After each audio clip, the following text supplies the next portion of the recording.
তুমি ওটা আজকে বাদ দিয়ে কালকে করো, আজকে যেহেতু হয়েছে না ওটা কালকে করো। ওকে ওকে, আর কথা শুনতেছে না। ওকে রেজওয়ান, প্রচারণার ভাও কি?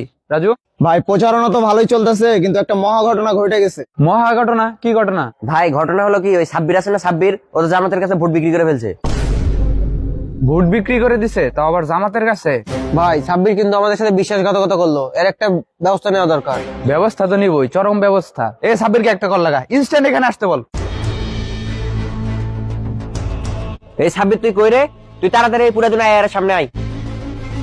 ভাই আসসালামু আলাইকুম। তোর সালাম তুই রাখ, তুই নাকি জামাতের কাছে ভোট বিক্রি করছিস? না ভাই, এটা অসম্ভব। কে বললো আপনাকে? কিরে কি বলে? ভাই ওরা সোজা কথায় কাজ হইব না, ওরা চিপাই নিয়ে চলেন। এই আরে ধরে নিয়ে আয় তো, নিয়ে বল তুই কত টাকার বিনিময়ে তোর ভোট বিক্রি করেছিস? ভাই আমি কোনো ভোট বিক্রি করিনি, বিশ্বাস করেন। এই মাল্লা দে তো। মামার নাতি বল, কয় টাকার বিনিময়ে ভোট বিক্রি করছস? ভাই ভাই ভাই 2000 টাকা ভাই। যা সালা, তুই তো বাইচা গেলি রে। আমি তো ভাবছিলাম আরো অনেক টাকায় ভোট বিক্রি করছস।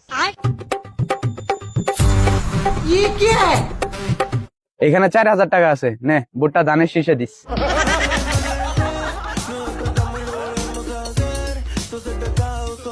এই চলে আয় রে।